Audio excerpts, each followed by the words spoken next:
The rain hammered against the cracked tiles of the elevated metro platform as Amara Okafor stood at the edge, her toes hanging just beyond the faded yellow safety line, staring down at the gleaming steel tracks below, like they were a promise. It was 3:32 a.m., according to the flickering digital display that also announced the next express train in 11 minutes, and the station was almost completely deserted.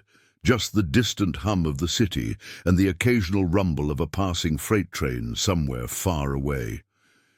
She had chosen this time very carefully, studied timetables and late-night schedules, searched forums and morbid statistics until her browser history looked like a cry for help, though no one had heard it.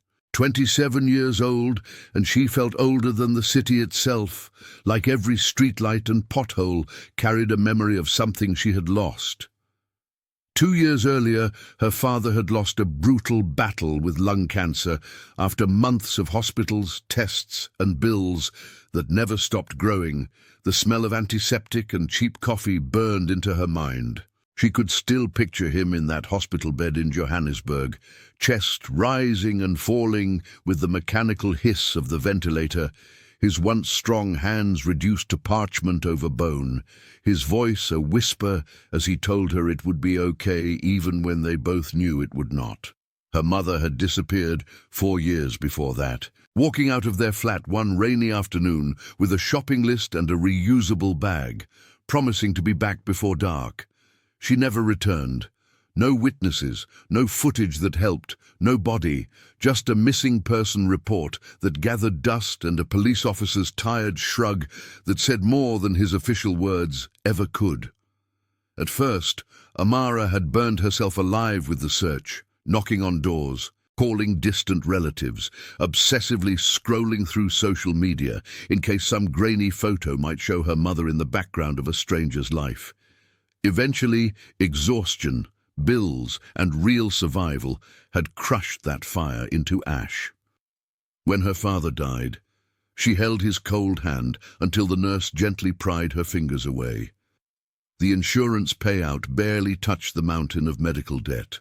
She lost her job at a mid-level finance firm after too many days spent sleeping in hospital waiting rooms, too many tears in the bathroom, too many "we understand, but we have a business to run" conversations with a manager who did not, in fact, understand. Months later, the savings were gone. The landlord slipped a folded eviction notice under the door, and the calls from collectors became a regular soundtrack to her nights. Depression did not arrive all at once. It sank into her like cold water filling a room, slowly and relentlessly. She stopped answering texts, then stopped getting them. Her art supplies, once a lifeline, gathered dust on the corner of her desk. Food became an afterthought, sleep a messy blur of nightmares and blank hours. The world shrank to the walls of her tiny studio, and the intrusive thought that there was, very simply, no point anymore. That was what had led her here, to this elevated station on the outskirts of Johannesburg, where the city lights glowed like distant galaxies beyond the haze of rain.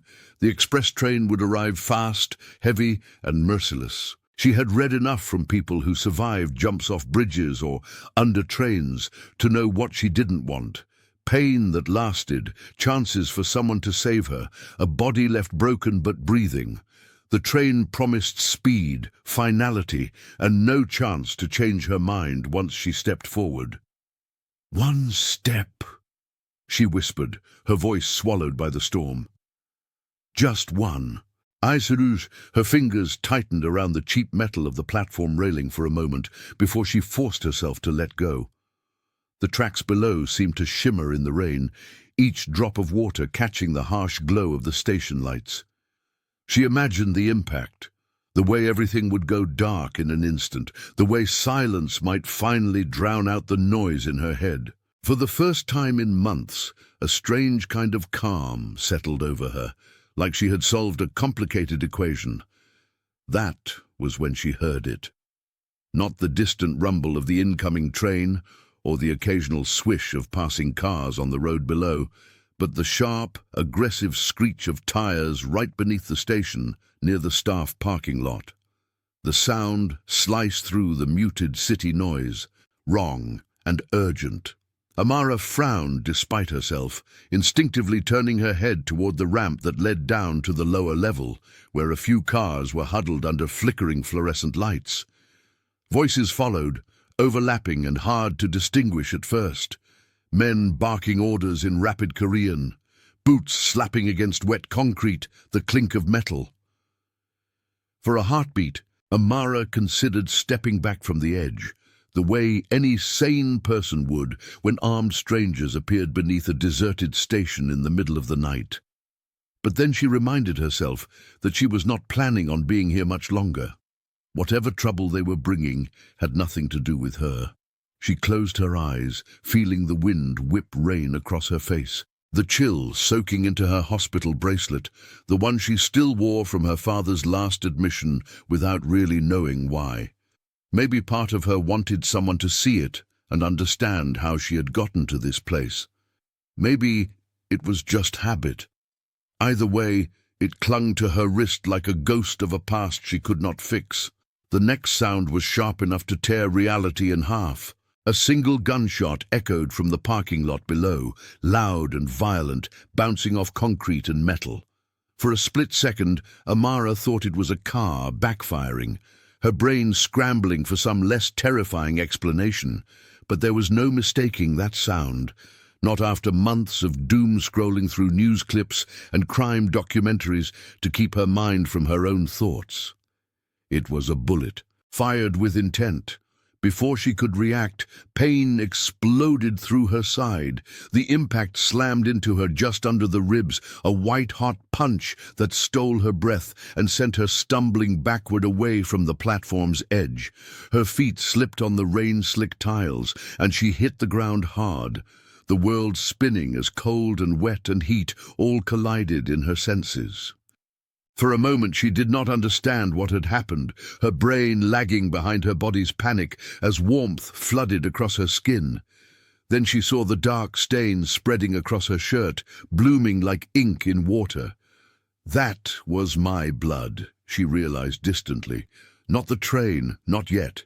Footsteps pounded up the stairwell, fast and coordinated. Multiple pairs of boots splashed through puddles. Too loud, too many, too organized to be random.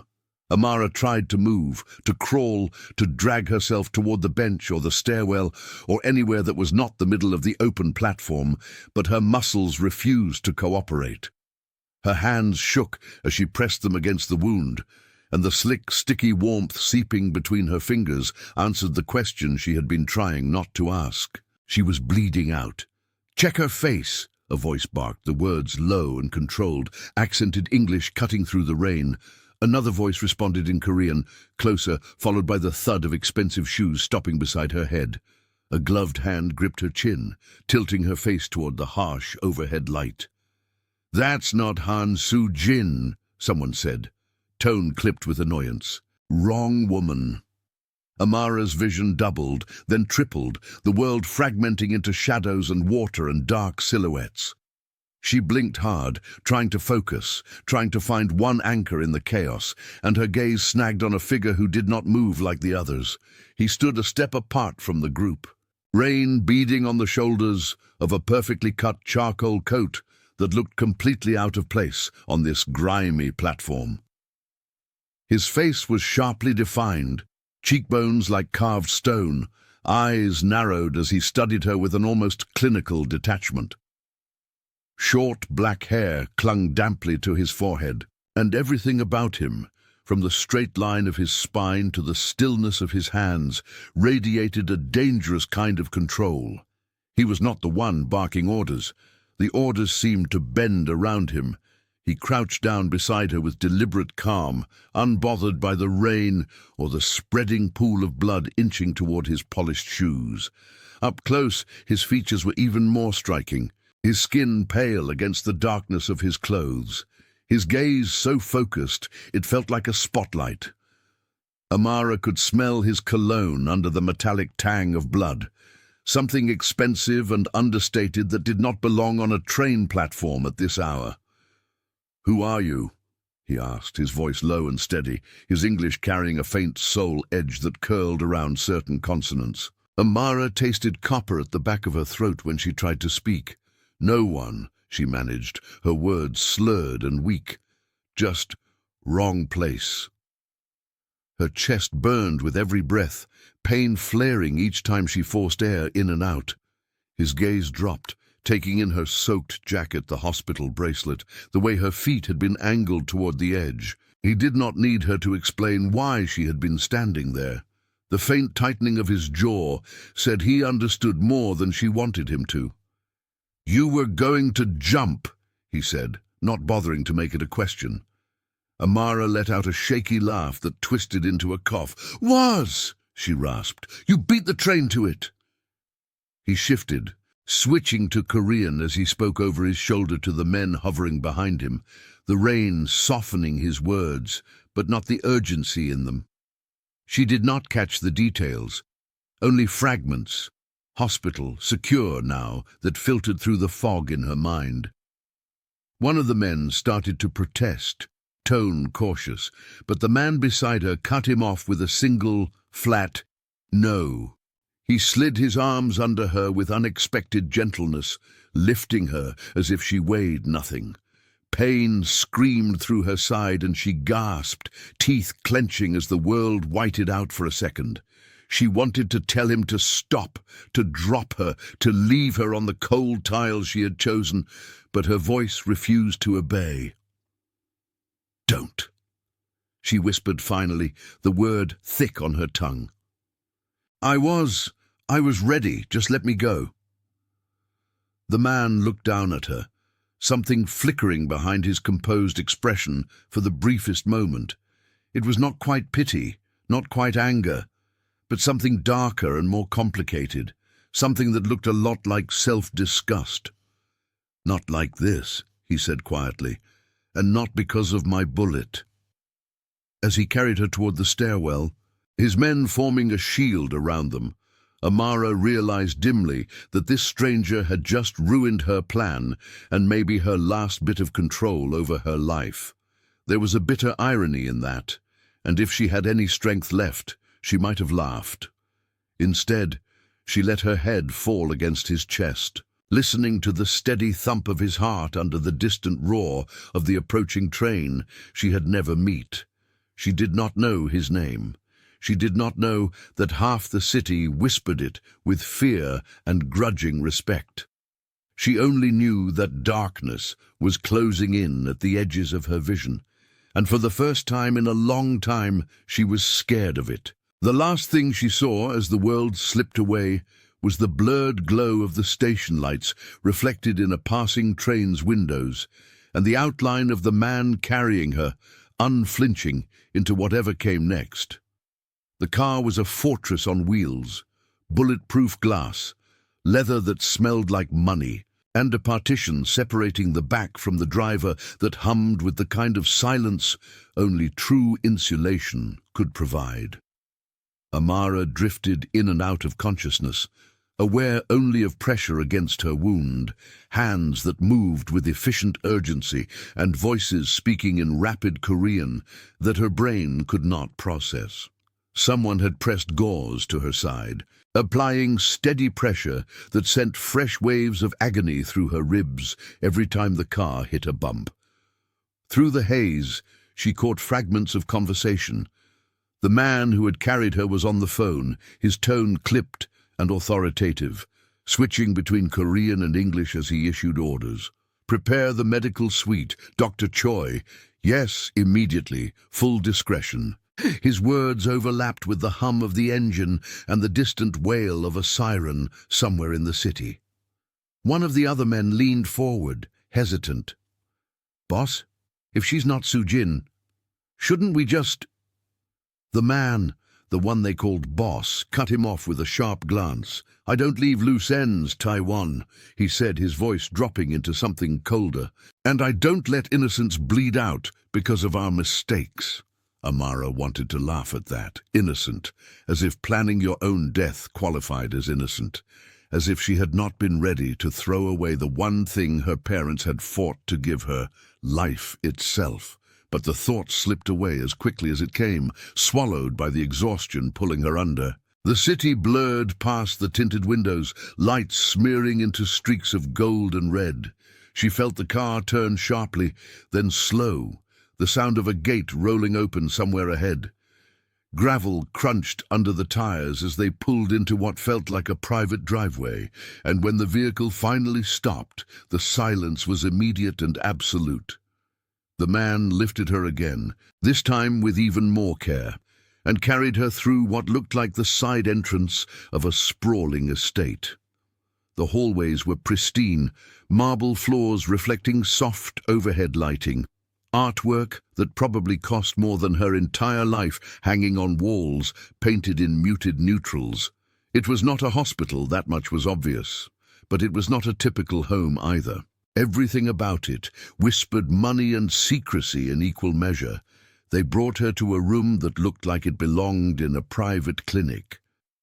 Medical equipment lined one wall, monitors and IV stands, arranged with the kind of precision that suggested frequent use. But the bed was not a standard hospital cot. It was a full-size mattress with expensive linens, and the walls were painted a soft cream, decorated with minimalist prints that someone had chosen to make the space feel less sterile. A man in his 50s entered almost immediately, medical bag in hand, his expression calm but sharp. Dr. Choi did not ask questions.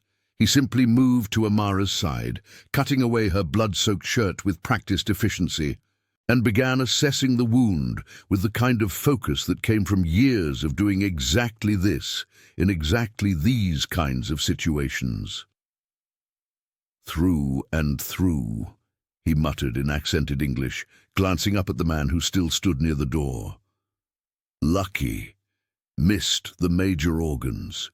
She'll need fluids, antibiotics, and rest, but she'll survive." The man nodded once, his expression unreadable. "Make sure of it."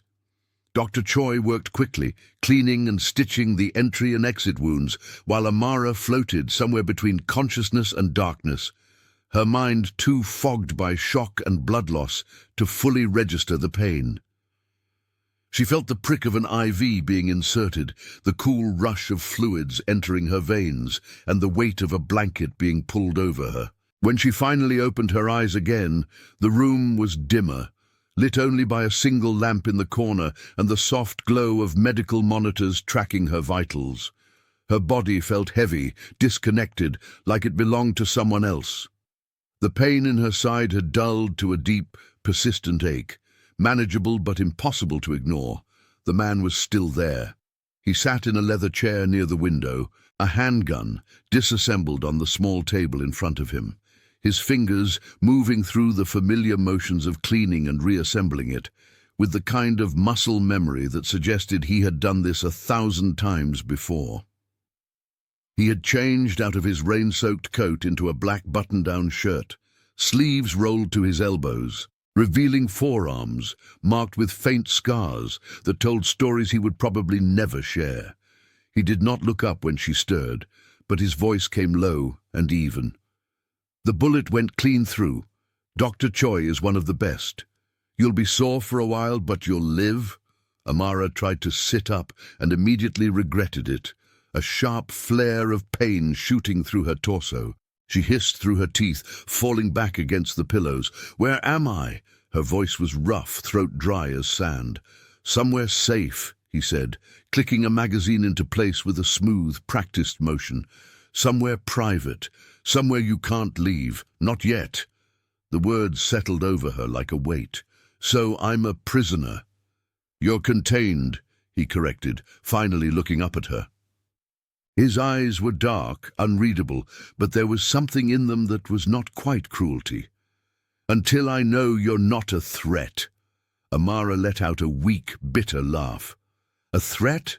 I was trying to kill myself. What kind of threat could I possibly be to you?"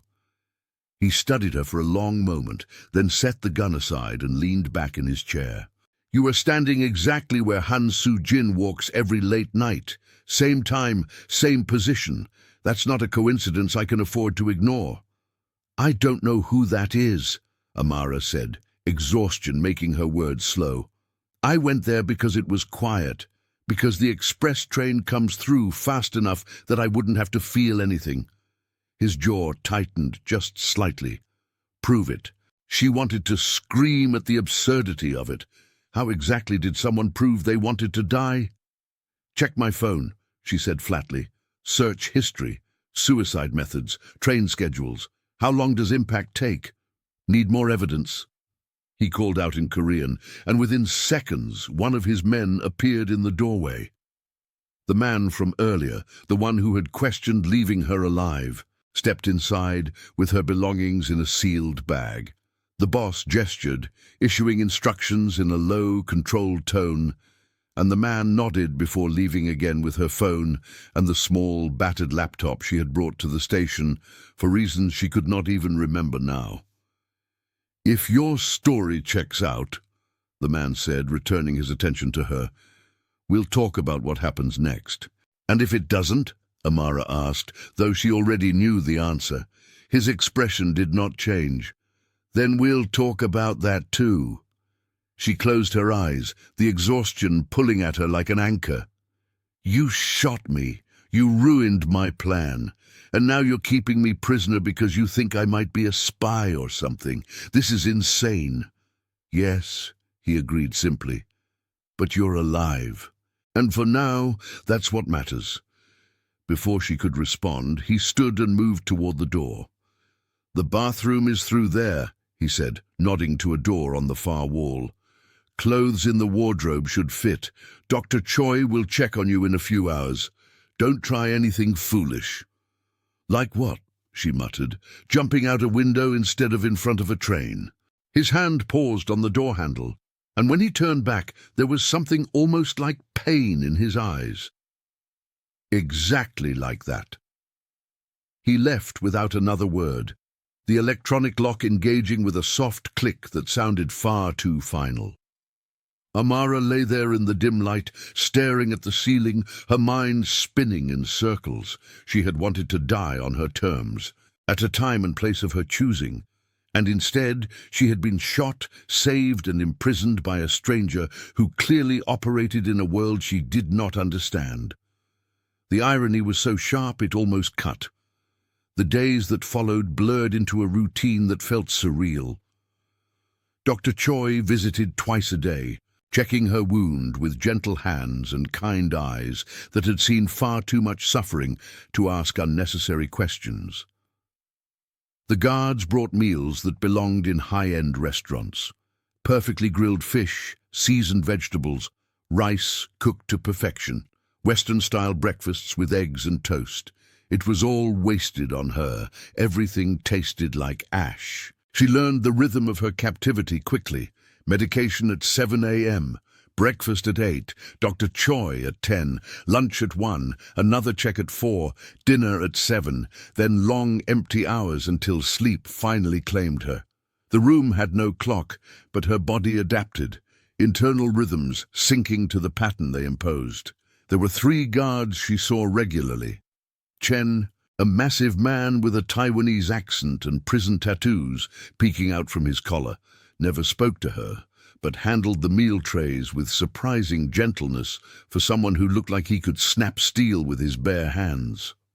Marcus, who sounded American, had the build of a boxer and scars across his knuckles that suggested he had seen his share of fights. He sometimes lingered, adjusting the thermostat when she shivered or refilling her water without being asked. And then there was Taiwan, the youngest of the 3, who seemed more like a tech expert than muscle. He was always carrying tablets or laptops, fingers flying across screens, even while standing guard. On the 4th day, he broke protocol. "You draw," he said, glancing at the rough sketch she had been working on with a pencil she had found in the bedside drawer. Amara looked up, startled. "Used to." "Art doesn't stop being art just because you stopped selling it," he said, tilting his head to study her drawing of the view from the window. "That's good. You caught the way the shadows fall on the courtyard wall."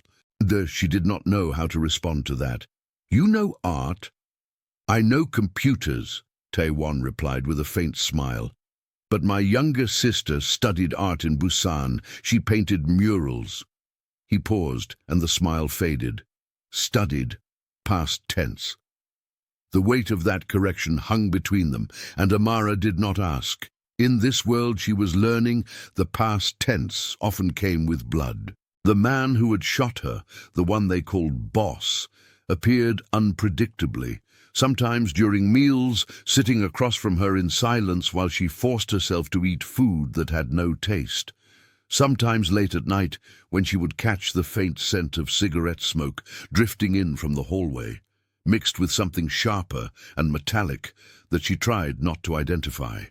On the fifth day, he showed up during dinner, dropping into the chair across from her with the kind of controlled exhaustion that suggested he had not slept in days. There was a bruise darkening his knuckles, and blood, definitely not his, speckled the collar of his otherwise pristine white shirt. "You don't eat enough," he observed, watching her push rice around her plate. "Hard to have an appetite when you're being held prisoner," she shot back. "This isn't imprisonment," he said, leaning back. "It's protective custody." "Protective custody comes with lawyers and phone calls," Amara said. "This is just a nice cage." His mouth twitched, almost a smile. "In your world, maybe. In mine, protection looks like whatever I decide it does." "Must be nice," she muttered, "being king of your own little kingdom." This time he did laugh, but it was sharp and humorless. "Kings don't come home covered in someone else's blood. Kings don't lose sleep wondering if today's the day everything collapses." "Then why do it?" He met her eyes, and for a moment she saw something raw beneath the control. "Because someone has to, and because I'm very, very good at it." Before she could respond, he stood and left, that telltale, nervous gesture appearing again as he adjusted his cuffs on the way out. It was not distant or theoretical. It was close, immediate, the sharp crack of bullets tearing through the night and shattering the illusion of safety she had almost begun to believe in. Amara rolled off the bed on instinct, her sides screaming in protest as she hit the floor and pressed herself against the wall. Her heart hammered so hard she could feel it in her throat, each beat a frantic drum that drowned out rational thought. Shouts erupted in the hallway, men barking orders in Korean, boots pounding against marble, the unmistakable sound of tactical movement. More gunfire followed, rapid bursts that made the windows rattle in their frames. Somewhere in the distance, glass shattered, and someone screamed before the sound cut off abruptly. The electronic lock on her door beeped, then clicked open. Amara's breath caught, every muscle in her body tensing as the door swung wide. But it was not the boss or one of his guards. 3 men in tactical gear stormed in, faces covered by black masks, weapons drawn and sweeping the room with trained efficiency. "There," one of them said in English, his accent thick. "Grab her. Move." Amara tried to run, a laughable instinct in a windowless room with one exit now blocked by armed men.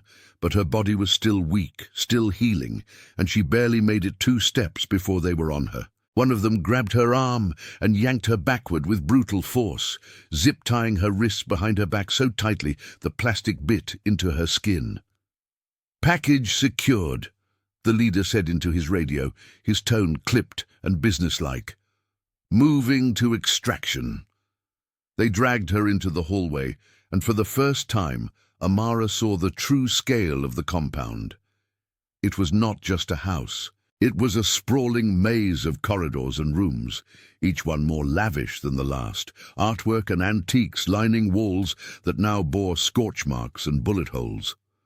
Bodies lay crumpled in doorways, some in the same tactical gear as her captors, others in suits that marked them as the boss's men. Blood pooled on pristine marble, reflecting the flickering overhead lights. Gunfire echoed from multiple directions, close and chaotic. The men holding her moved with purpose, navigating the maze like they had studied blueprints, taking corners and stairwells with the kind of confidence that came from planning.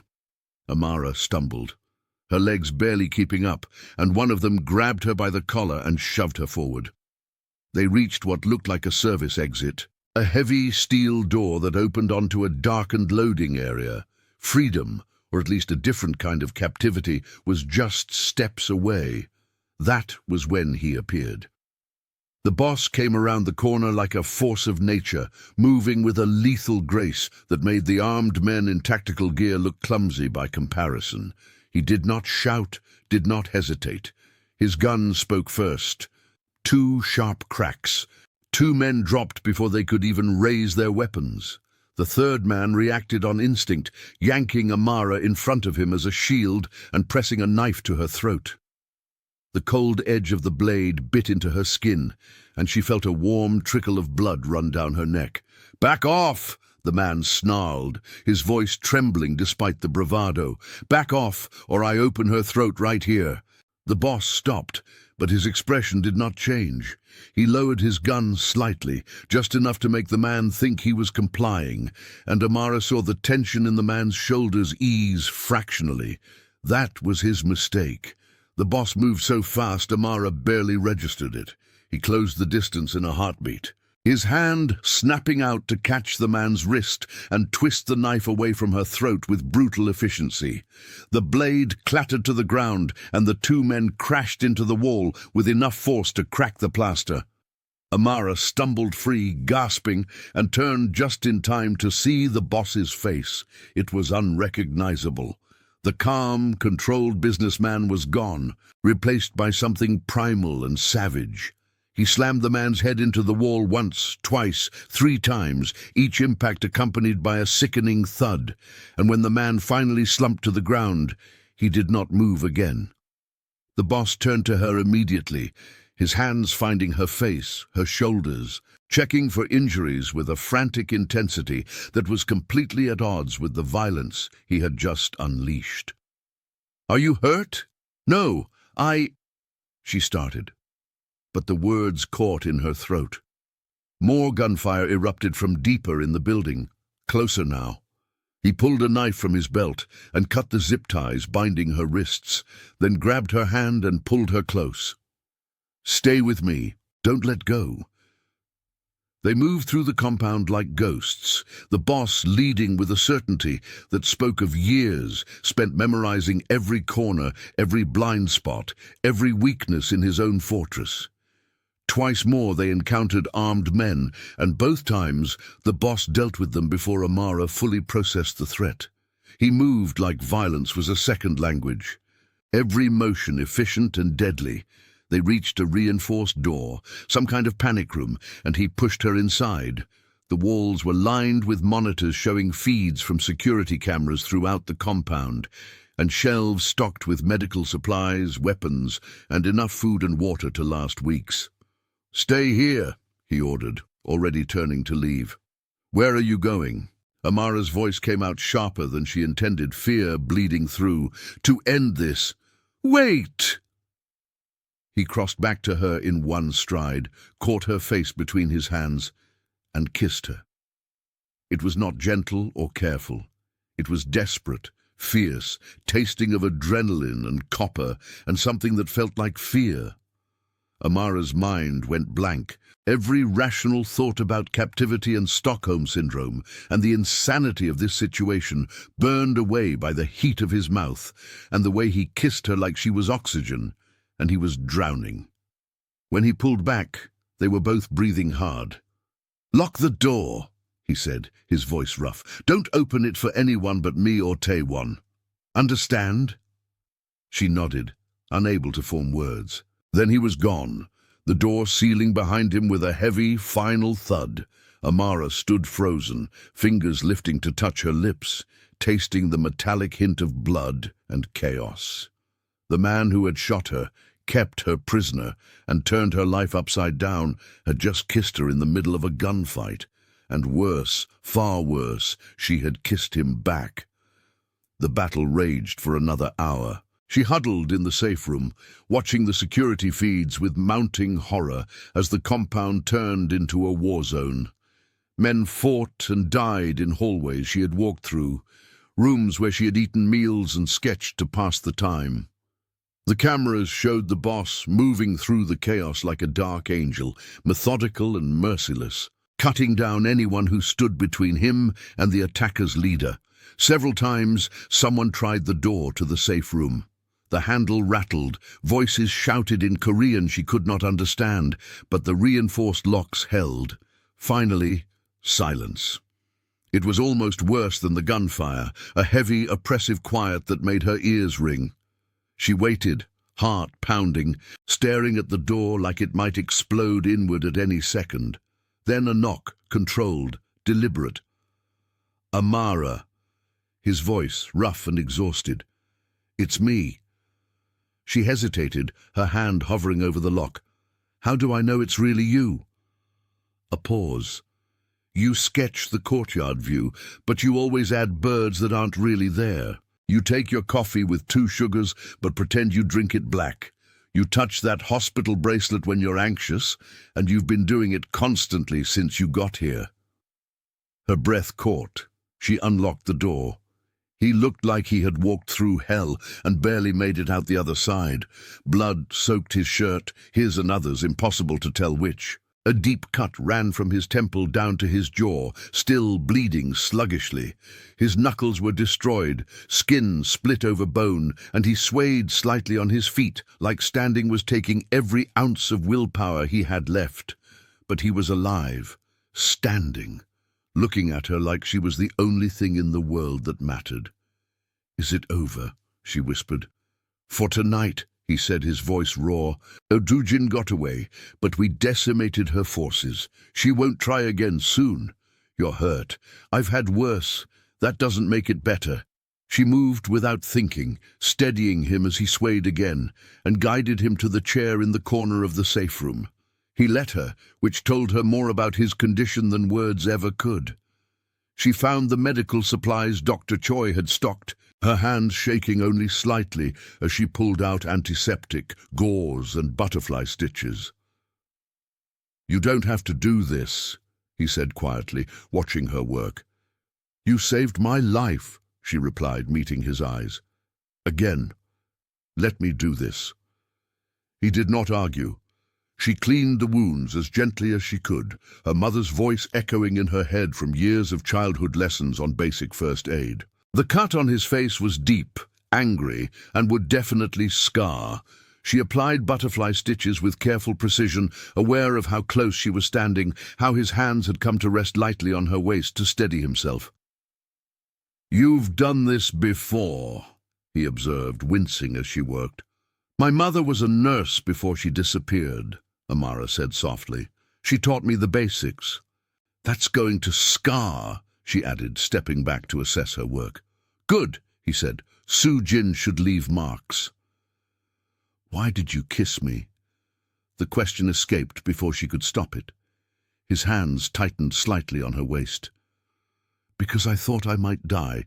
Because you've been driving me insane for days. Because I wanted to know what it felt like before everything went to hell. And now?" He pulled her closer, and despite everything, the blood, the violence, the sheer insanity of their situation, her heart raced. "Now I know I'm completely compromised." "Why?" she whispered. "Because I want to do it again," he said, his voice low and dangerous. "Because you're supposed to be a problem I'm managing, but instead you're becoming something I can't define. Because in my world, caring about someone is the same as painting a target on their back, and you already have enough of those."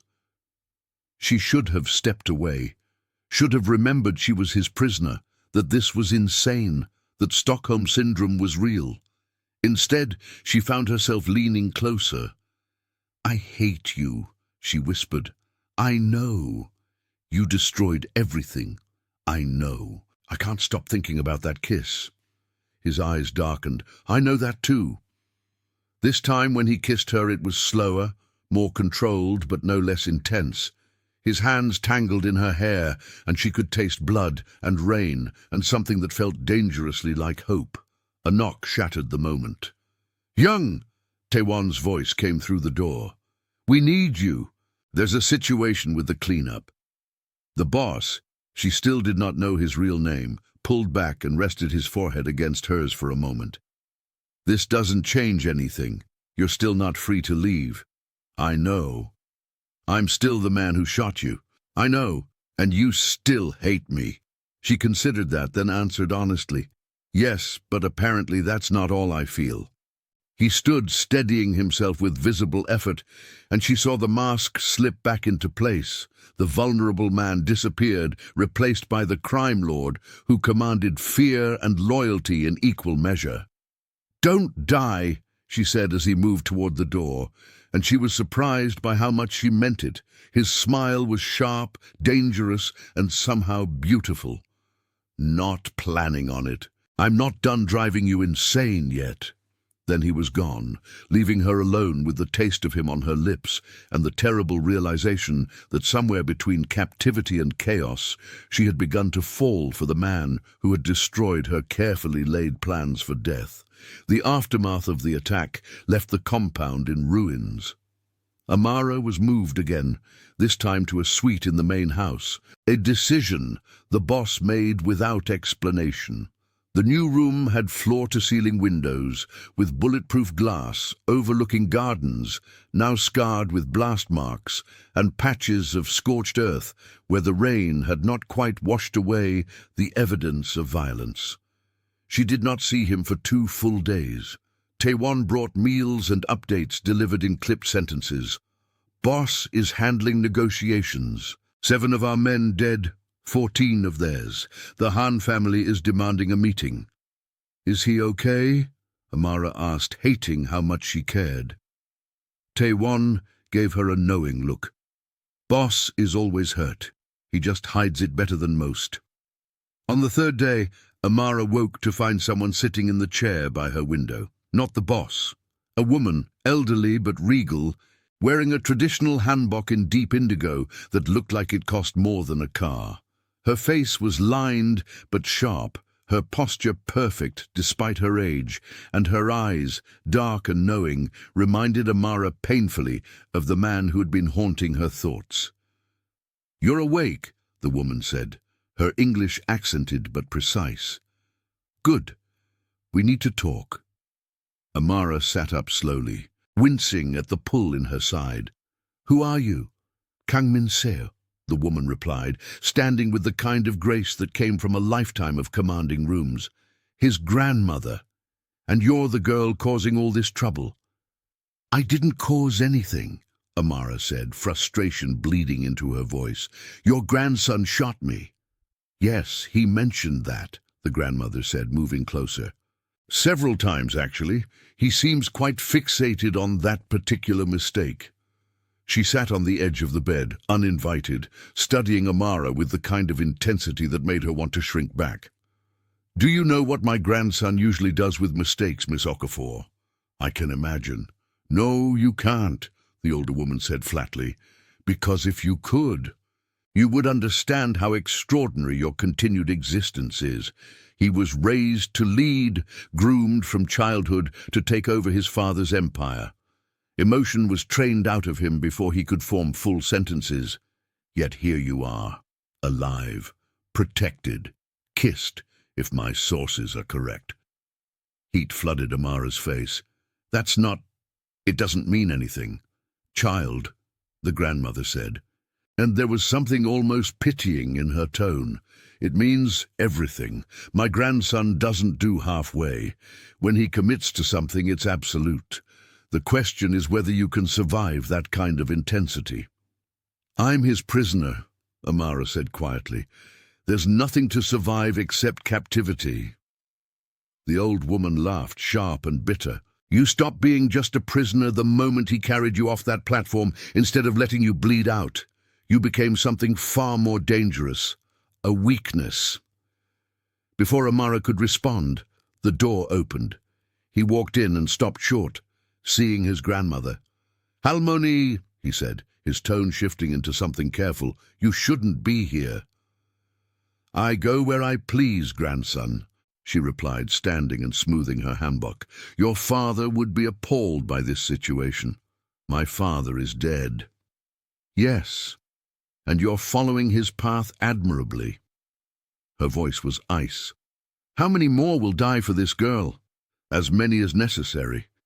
The two stared at each other, a battle of wills that transcended words. Finally, the grandmother sighed. "Your mother had the same stubborn streak. It killed her too." She moved toward the door, paused. "The Han family has reached out.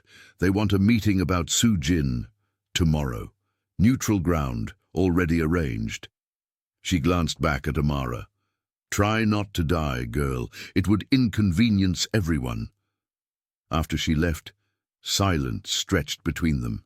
He looked exhausted, the cut on his face now properly stitched but angry and red. "Your grandmother is terrifying," Amara said finally. "She was the head of the Kang family before my father took over," he replied, taking the chair his grandmother had vacated. "Terrifying is a requirement." "How are you?" "Imprisoned, confused, alive," she said, meeting his eyes. "You haven't come to see me." "I've been busy, or avoiding me." His jaw tightened.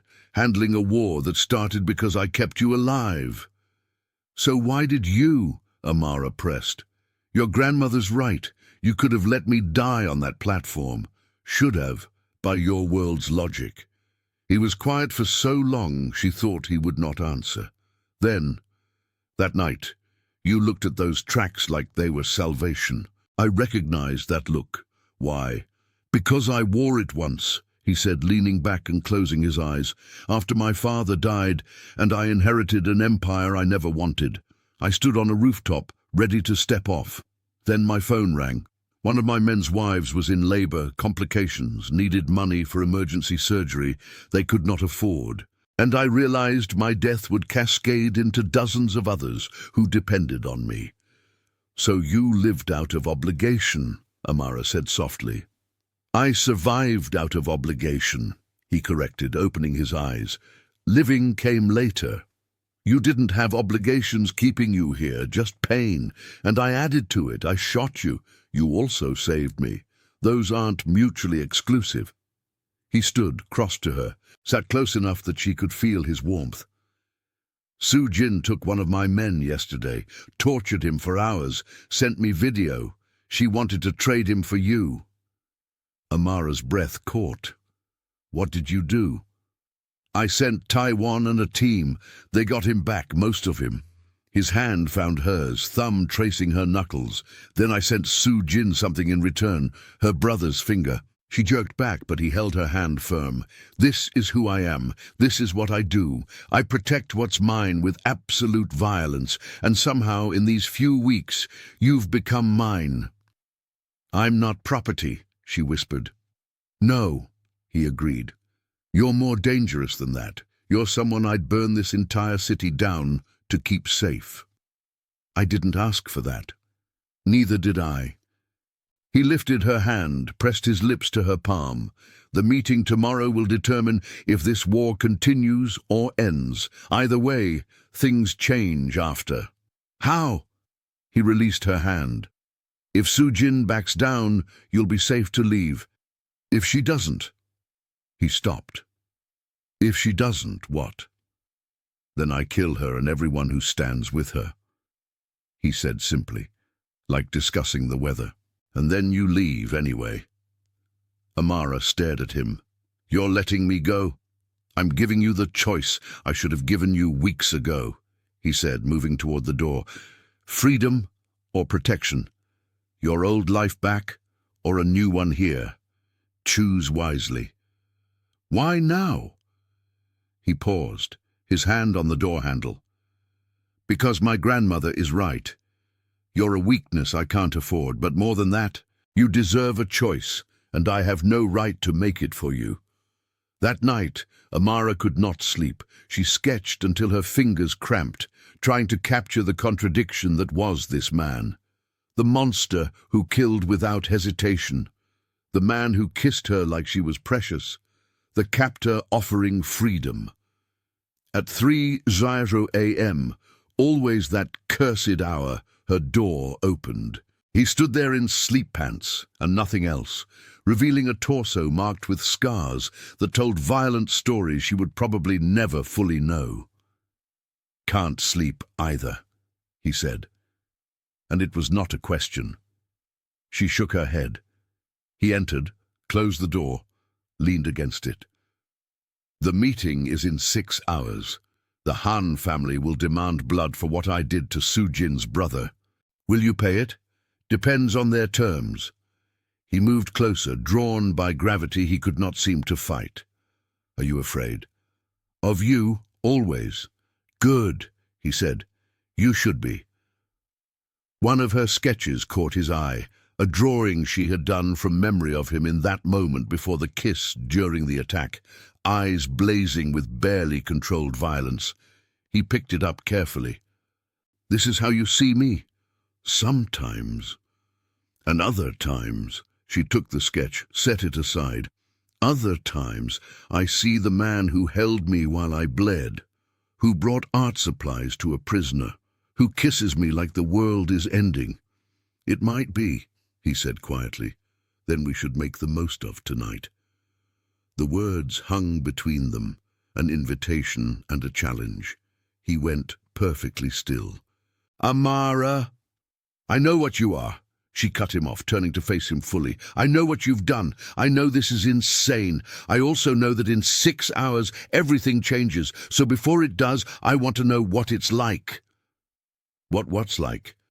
"Choosing you," she said. "Not having you chosen for me by bullets and circumstances, but actually choosing." He caught her face in his hands. "This is a mistake. Probably. You'll regret it.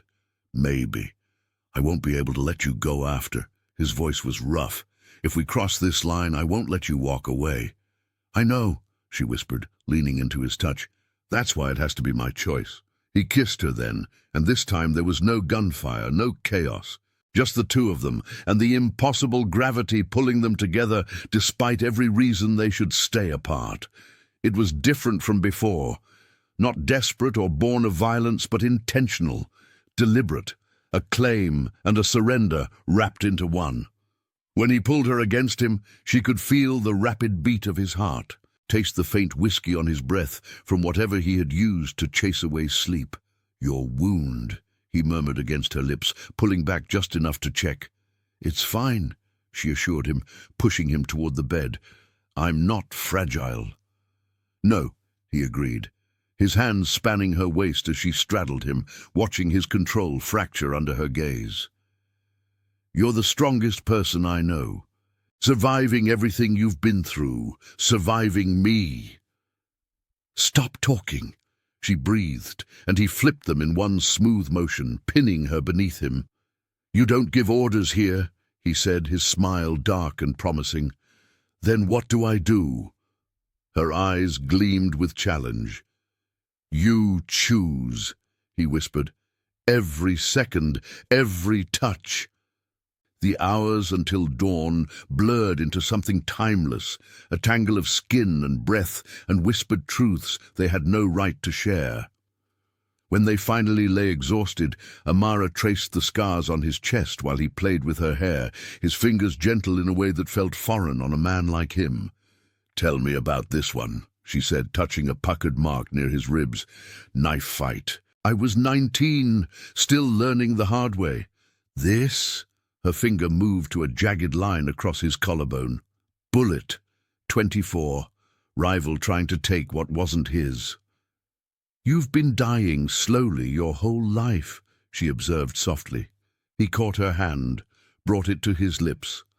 "Until 3 weeks ago, then I found a reason to be more careful."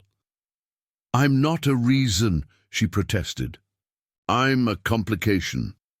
"You're both," he said simply, pulling her closer. "The meeting happens regardless. Whatever comes next, at least we had tonight. You talk like this is goodbye. Isn't it?" His voice held a sadness she had not expected. "Not if I don't want it to be." He sat up, pulling her with him. "You could stay. I want you to." "As what? Your prisoner? Your weakness?" "As whatever you choose," he said fiercely. "Partners, equals. or as equal as anyone can be with what I am. And what are you, really? A man who shot the woman who became his salvation, he said, kissing her forehead. A monster who'd rather die than see you hurt again. Pretty words. Then let me show you with actions. He stood, pulling on his shirt. The vulnerable man vanishing behind the crime lord once more. Marry me. Be part of my world fully. The words hit like lightning. Amara's eyes widened, her heart slamming against her ribs. She had not seen that coming, not from him, not now. Your grandmother? We'll handle her. She adapts. But even as he said it, doubt flickered in his eyes. The meeting that morning was held on neutral ground, a private club in the heart of Johannesburg that catered to men like him, powerful, dangerous, and willing to pay for discretion. The Han family arrived in force, flanked by bodyguards who eyed the boss's men with barely concealed hostility. Su Jin sat at the center of their table, her face a mask of calculated calm, but her eyes burned with hatred when they landed on him. Negotiations were brutal, hours of veiled threats and posturing that stripped away any illusion of civility. The Han family demanded blood for her brother, his head, his territory, his life. The boss countered with cold precision, offering money, weapons, alliances, but never surrender. In the end, it came down to one impossible choice. The 3 Johannesburg port terminals his family controlled, worth millions annually, the lifeblood of his operations. The Han patriarch leaned forward, voice like gravel. Give us the ports, and Su Jin calls off her dogs. The girl lives. We walk away. The boss did not hesitate. Done! Amara waited back at the compound, sketching nervously, her mind replaying their night together in endless loops. When he returned, he looked hollowed out, like the man who had left that morning had left pieces of himself at the table. You gave up everything, she said, seeing it in his face. Not everything. He crossed to her, pulled her into his arms. I gave up what I could lose. You're what I can't. But the cost lingered. Whispers spread through his organization. Weakness, betrayal, the boss gone soft for a stranger. Loyal men questioned orders. Rivals tested borders they once feared to cross. And Su Jin, though bound by the agreement, watched from the shadows, waiting for him to falter. Weeks passed in a fragile peace. Amara's wound healed into a faint scar, a constant reminder of how they had begun. She sketched more, her art shifting from dark abstracts to studies of light and shadow, capturing the compound's gardens, the man who had become her world. One evening, as they walked the scarred gardens together, he stopped and turned to her. I have something for you. Taiwan appeared, carrying a small wooden box. Inside was a bracelet, delicate gold links identical to the hospital one she still wore, but new, unbroken. I had it made, he said softly, to replace what you lost. She touched it, throat tight. It's beautiful. There's more. He nodded to Taiwan, who brought forward a woman, older, familiar in a way that stole Amara's breath. Her mother, alive, standing there in simple clothes, eyes wide with shock and recognition. Amara. Tears came unbidden. They collided in a crushing hug, words tumbling out in a mix of joy and disbelief. Her mother had been taken years ago, held by traffickers, traded like cargo until the boss's network found her, pulled her from a shipping container in a distant port. He had kept it secret, let her believe Amara was gone to protect them both, brought her here as a maid to rebuild in safety. You found her, Amara whispered to him later, her mother resting in a guest room. How can I ever— You don't, he said, pulling her close. You're my family now. That's enough. But peace was never permanent in his world. A few months later, Amara felt the first signs: nausea, exhaustion, a strange tenderness. The test confirmed it. Pregnant. She told him at dawn on the same platform where they met, the air crisp and clean. His reaction was pure shock, then joy so raw it transformed his face. "A child," he breathed, hands gentle on her still flat stomach. "Our child." The news changed everything. He doubled security, pulled back from the front lines, delegated more. The man who once thrived on violence began seeking legitimate paths, investments, ways to build instead of destroy, for her, for them, for the life growing inside her. Hey, beautiful souls watching Afro Korean Stories TV, if this tale of redemption and unexpected love has you hooked, smash that subscribe button right now and drop in the comments. What's the one mistake you'd make 1,000 times if it led you to your soulmate? Let's build a community of real stories in these replies. Your engagement keeps these stories alive. The pregnancy deepened his transformation. The boss, whose real name was Kang Ji-hoon, shed layers of his old life like a snake molting skin. He invested the remaining family wealth into legitimate businesses. Shipping logistics, real estate, tech startups that promised clean money without the blood. Rivals who once whispered about his weakness watched in stunned silence as his empire evolved, stronger in new ways they could not touch. Amara watched it all with a mix of awe and quiet fear. Her belly grew round, kicks strong and insistent, a constant reminder of the future they were building from ashes. Her mother settled into life at the compound, no longer a maid but family, teaching Amara recipes from their old home and sharing stories of survival that mirrored her daughter's own.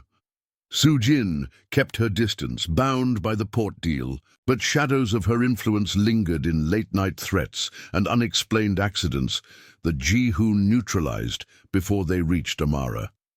He never told her the details, only held her tighter at night, his hand protective over her stomach.